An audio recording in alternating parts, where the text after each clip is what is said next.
Esse aqui é o livro Profecias do Fim do Mundo, exclusivo da livraria, ou melhor, da loja Sagrada Face. É só a nossa loja que tem, eu que organizei, coletei aqui essas profecias que são reconhecidas pela Santa Igreja. É o livro que nós estamos estudando todo dia um pedacinho, né? Quando é possível, de acordo com o horário, se não tem celebração litúrgica, nada. E aí hoje nós vamos, se você quiser seguir junto comigo aí, na página 137.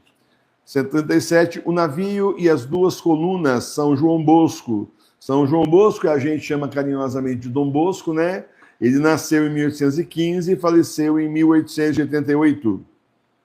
Imaginem-se comigo à beira-mar, ou melhor, em uma rocha isolada, e não ver nenhum pedaço de terra que não seja o que está sob seus pés. Em todo esse vasto lençol de água, você vê uma frota inumerável de navios em formação de batalha. As proas dos navios são formadas em pontas afiadas, semelhantes a lanças, de modo que onde quer que sejam lançadas, perfuram e destroem completamente. Esses navios estão armados com canhões, com muitos rifles, com materiais incendiários, com outras armas de todos os tipos e também com livros, e avançam contra um navio muito maior e mais alto que eles, e tentam arremessar contra ele com as proas, ou queimá-lo de alguma forma, ou de alguma forma causar-lhe todo o mal possível. Como escoltas àquela majestade nave totalmente equipada, que é a igreja, existem muitas naves menores que dela recebem comandos por sinal e realizam movimentos para se defenderem da frota adversária. No meio da imensa extensão do mar, duas poderosas colunas de grande altura se erguem. Então nós estamos vendo aqui primeiro assim, né? Nós vemos aí a armada do anticristo atacando aí a barca de Pedro, que é o navio da igreja, esse grande navio representando a Santa Igreja. E aí várias outras embarcações com pontas como se fosse de lança, assim na frente do navio, onde eles conseguem se arremeter, né, se arremessar, simplesmente fura o casco, a intenção é essa, afundar o navio da igreja, e eles estão em ataque ao navio da igreja, usando Dom Bosco aqui, né? E nós temos aí alguns navios pequenos também ao lado do navio da igreja, aí ajudando a defendê-la. Como escoltas, aqui já falei. Não, sim. No meio da imensa extensão do mar, duas poderosas colunas de grande altura se erguem a pouca distância uma da outra. No topo de uma delas está a estátua da Virgem Imaculada, de cujos pés pende um grande cartaz com essa inscrição em latim, significando ajuda dos cristãos. Do outro, muito maior e muito mais alto, ergue-se uma hóstia de grande tamanho proporcional à coluna, e abaixo outro cartaz com as palavras salvação dos fiéis. Nós temos aí Nossa Senhora na batalha, justamente ajuda, auxílio dos cristãos, e ao mesmo tempo temos o próprio Senhor representado por essa grande hóstia. Hoje nós sabemos que devido ao cisma não há mais a consagração válida do pão e do vinho, mas nós continuamos com a comunhão espiritual, certo? Então nós temos aí duas grandes colunas, Jesus e Nossa Senhora, aí a proteger a igreja. O comandante supremo do grande navio é o soberano pontífice. Ele, ao ver a fúria dos inimigos e os males entre os quais se encontram os seus fiéis, resolve reunir em torno de si os capitães dos navios menores, para fazer um conselho e decidir sobre o que é para ser feito. E eu me lembro, né, justamente do Papa João Paulo II, também do Papa Bento XVI, é inevitável a gente fazer essa analogia, porque é assim, né, na verdade o clero não quis nem saber desses dois grandes papas. Muita gente do clero não quis nem saber e foram virando as costas cada vez mais até chegar ao absurdo com o Papa Bento XVI, chegar a virar as costas mesmo para ele na Alemanha, né, quando ele desceu lá no avião lá, junto com um moço do lado, um rapaz, uma pessoa de 40 anos já, sei lá, um empresário, alguma coisa, todo mundo cumprimentou o civil, né? E não cumprimentou, nem todos cumprimentaram o Papa Bento XVI, os bispos da Alemanha, né? A turma que estava ali, pelo menos na hora.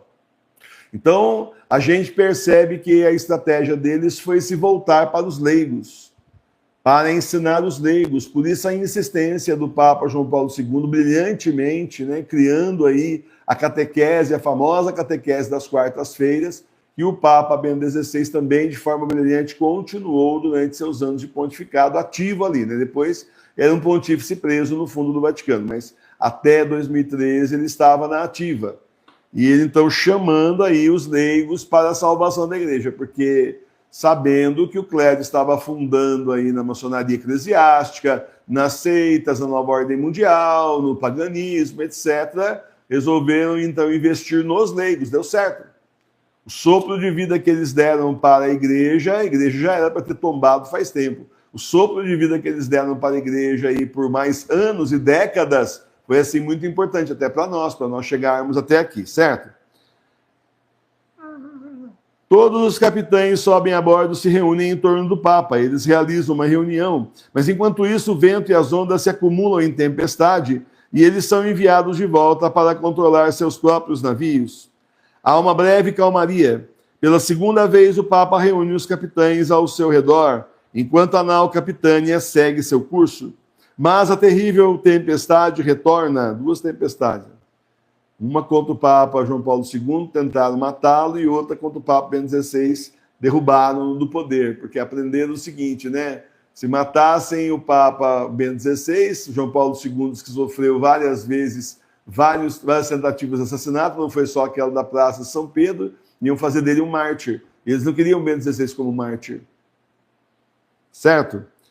Há uma breve calmaria, pela segunda vez o Papa reúne os capitães ao seu redor, enquanto a nau Capitânia segue seu curso, mas a terrível tempestade retorna. O Papa está no leme, todas suas energias são direcionadas para conduzir o navio em direção a essas duas colunas, do topo das quais e de todos os lados estão penduradas numerosas âncoras e grandes ganchos presos a correntes.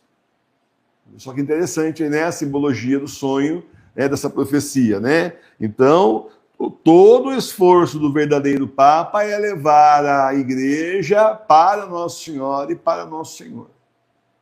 Para a proteção da igreja, para a proteção dos fiéis. E no meio do mar, que não tem mais nada, água para todo lado, só isso, das duas colunas pendem numerosas âncoras e grandes ganchos presos às correntes. Para poder, então, dar segurança, segurar ali a barca de Pedro. Todos os navios inimigos se movem para atacá-lo e tentam de todas as maneiras detê-lo e afundá-lo. Alguns com escritos ou livros ou materiais inflamáveis, dos quais estão cheios. Outros com canhões, com rifles e com arietes. Então você vê, né? A batalha não é só uma batalha de armas, é também uma batalha usando livros. Mas isso foi o que esse agente comunista da teologia da condenação fez melhor. Lançando ideias, lançando livros, lançando aí coisas contra a igreja. Eu estava lendo, tudo bem, professor? Estava lendo um artigo muito interessante falando do papel do romantismo, aquele movimento cultural chamado romantismo, na destruição da igreja, na destruição da moral cristã e da igreja. Século XIX. Tá certo? Olha como eles estão batalhando faz muito tempo. Justamente porque o romantismo, o movimento do romantismo, quem estudou aí na escola, ele centra tudo no homem. No homem, no sentimento do homem, sentimentos assim exacerbados, aqueles compositores românticos, aqueles escritores do período do romantismo, que não tem nada a ver com o romântico do Roberto Carlos aí, para você não confundir, ao contrário, você até se decepciona. Você vai comprar uma obra, esse escritor aqui é do romantismo, deve ser muito romântico. Não é nada romântico, é trágico.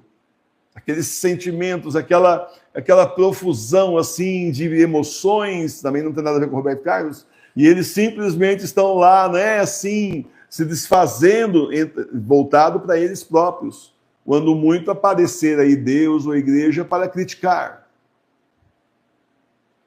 Está estranho? As paixões humanas são o foco. Tá? Então, para você ver, essa história dos livros tem muito sentido. E aqui o Dom Bosco está nessa época do romantismo. Ele vai pegar o romantismo aí em cheio no século XIX. Bom, continuar. As proas inimigas avançam violentamente, mas seus esforços e impactos são inúteis. Eles fazem tentativas em vão e desperdiçam todo o seu trabalho e munição. Não foi assim durante muito tempo. Tentaram, estão tentando pelo menos desde o século XVIII destruir a igreja. Olha lá a Revolução Francesa, dali para frente com certeza estão aí arremetendo contra a igreja e não conseguem nada, e a igreja está ali, grandes papas que nós tivemos condenando o comunismo, a maçonaria, seitas secretas, excomungando pessoas que fizessem parte disso, etc. É automático, tá? Uma pessoa que está na maçonaria aí, uma pessoa que está no comunismo, essa pessoa está automaticamente excomungada, chama-se late sentença, sem necessidade de ter nenhuma sentença de um bispo, de um papa, sem necessidade de ter um processo, nada. É pelo direito canônico, que é a lei da nossa igreja, é automático. Vamos lá.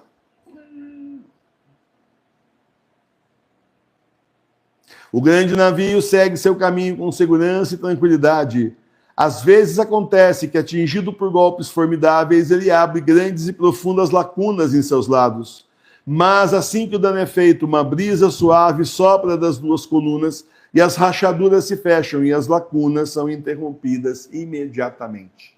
Essa é a proteção de Nosso Senhor e Nosso Senhor, a Santa Igreja, como foi durante muito tempo. Ainda que as próprias profecias, revelações de Nosso Senhor e Nossa Senhora dessem conta da destruição da igreja que ia acontecer depois, mas não ainda. E olha que eles realmente tentaram, e tentaram de fora, né? Isso aqui, né? Um monte de navio lá de fora tentando, desse jeito eles não conseguiram. Aí eles mudaram de tática.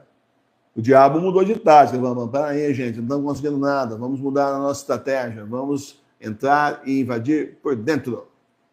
Não mais de fora para dentro, mas de dentro para fora. Essa é a estratégia que tem sido vencedora, que transformou a nossa igreja, invadiu a nossa igreja, e transformou, tomou prédios, toda a parte administrativa, tomou tudo nas mãos e transformou em igreja bergoliana, católica, apostólica romana, é o que ela não é mais. Ela é bergoliana. Professor, o senhor fica falando bergoliano, professor. E quando aí o Jorge Mário Bergoglio morrer, professor, quem vai ser do senhor, hein? Coitado, hein? Eu vou continuar chamando de igreja bergoliana. É a mesma coisa. Porque sob Jorge Mário Bergoglio é que a igreja sobe. A igreja toma, essa gente da teologia da condenação toma o poder, vamos falar plenamente. Não é? E a turminha que vai entrar na sequência é o que eu falo, é aquela turminha PSDB, né? Se a gente for falar de Brasil, se fosse para ser Brasil, seria PT, PSDB. Vai ser a outra turminha, que parece que é assim, mais de direita, mais centro. Na verdade, é só o jeito de fazer que é diferente, mas vai fazer do mesmo jeito. Vai continuar a destruição de outra forma. Até porque, como a igreja está assim desgastada, perdendo fiéis a rodo, a última tentativa seria colocar um João 24, um carinha aí parecendo mais conservador, para poder ter certeza que vai levar o máximo de católicos possível imaginável para o anticristo. Então é isso. Eu vou parar por aqui hoje. Amanhã a gente continua. Tem um pedação aqui ainda. Depois vai chegar na explicação do Dom Bosco. E o Dom Bosco mesmo vai explicar, mas a gente está vendo aqui umas coisas que tem muito a ver com a história da igreja. Recente. Nos últimos séculos. Mas não dá para ler inteira, que é grande.